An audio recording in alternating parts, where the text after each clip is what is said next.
I was born a woman. That's what they often say.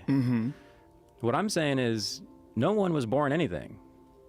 What? You're losing me in a huge way. Why? You don't think that some women are born women and you don't think you're born a man? No. What happens when ideology collides head-on with reality?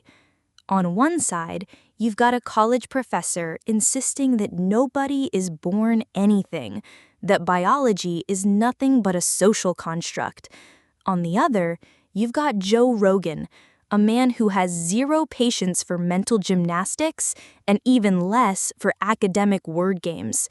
The clash that unfolded wasn't just uncomfortable to watch, it was brutal. By the time Rogan was finished, the professor's arguments were in shambles, exposed as the hollow nonsense they really are. The trans movement, for instance, right? That started from postmodernism. That whole idea, right, is that, if you were born with a penis, you're a man, and you should do X, Y, and Z with your life, right? The trans movement needed postmodernism to make that intervention and say, no, that's not true, right? You can actually be a woman, because woman is an invention. It's a social construct. What much of the trans movement now is doing, which makes me so sad, is that they're saying that I am biologically, essentially, naturally, in my core, a woman. No, no one is. No one is. It all started with one bold claim. The professor confidently declared, no one is born anything. Not a man, not a woman, nothing. According to him, gender is purely a social invention. Now, this is the type of line that sounds clever in a lecture hall, with nodding students eager to repeat it in essays. But the moment you drag it into the real world, it collapses. And Joe Rogan wasted no time testing its strength. He looked straight at the professor and asked the obvious. So you don't think some women are born women? You don't think some men are born men? The professor shook his head, insisting no. And that's where the cracks began to show. The whole point of this movement used to be that you get to choose your gender or choose not to be a gender. You get to move around. Your destiny is not determined for you.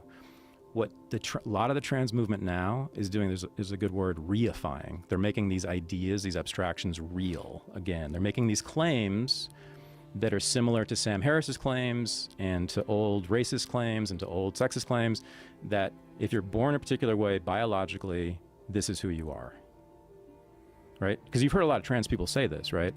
I was born a woman. That's what they often say. What I'm saying is, no one was born anything. What? You're losing me in a huge way. Why? You don't think that some women are born women and you don't think you're born a man? No. What are you born? Why are you a man? For all sorts of reasons. For all sorts of reasons. Rogan followed up with the kind of question so simple, it left the professor stunned. If you weren't born a man, then what were you? Boom. Silence. You could almost hear the gears grinding as the professor stumbled, reaching for words but finding none. And that's the thing about these high-minded theories. They sound profound until you have to apply them to basic reality. If you weren't born male or female, then what were you? A blank canvas, an empty category waiting to be filled? The silence told the story.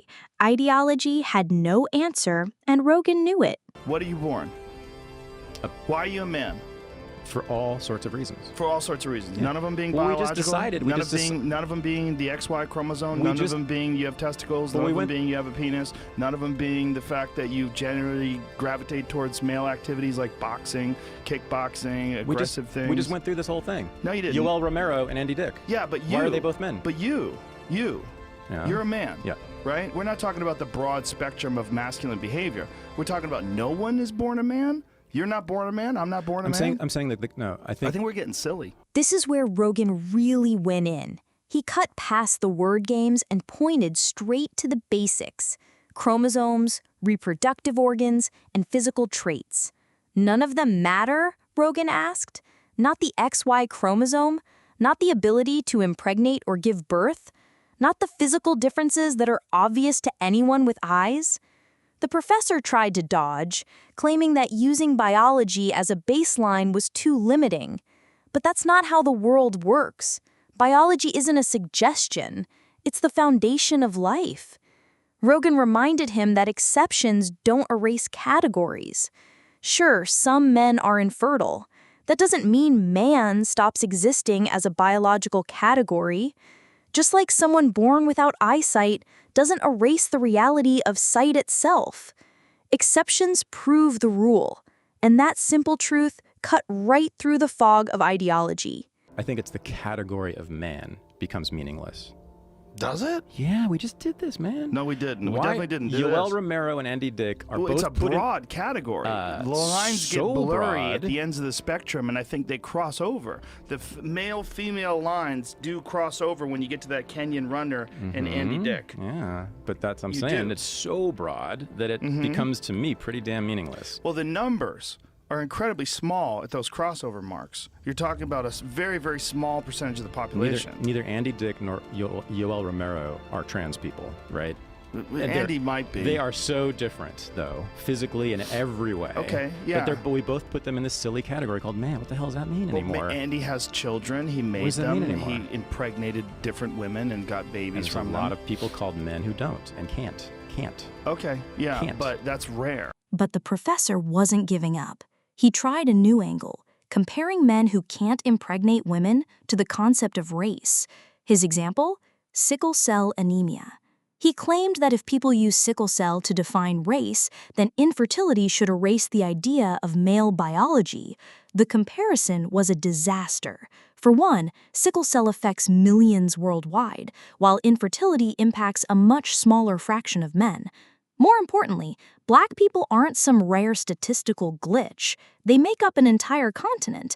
To equate that to a handful of infertile men isn't just sloppy logic, it's borderline offensive. It showed how desperate the professor was, reaching for any analogy, no matter how absurd, hoping something would stick. Rogan, of course, wasn't buying it. He let the audience see the collapse happen in real time. And then came one of Rogan's sharpest points, the Doberman analogy. He asked, if you buy a male Doberman, but the breeder gives you a female and says, oh, she identifies as male, would you accept that? Of course not. You'd demand your money back. Because in the real world, categories matter. They're not perfect, but they're real. Try to bend them with feelings and you end up sounding ridiculous. It was such a simple analogy, but it drove the point home with force. We accept biological reality in every other area of life, animals, medicine, science. But suddenly, when it comes to humans, we're supposed to throw it out the window? The absurdity was undeniable. By this point, the professor was flailing. He tried to argue that men who sleep with men might not truly be men, but then seconds later admitted they were still men who sleep with men. The contradiction was glaring. Even he couldn't avoid falling back on the very categories he claimed didn't exist. It's the trap every ideologue eventually falls into. You can't live outside of reality. No matter how loudly you deny it, you still use the terms, still recognize the categories, still rely on the truth you pretend doesn't exist. Rogan didn't even have to shout.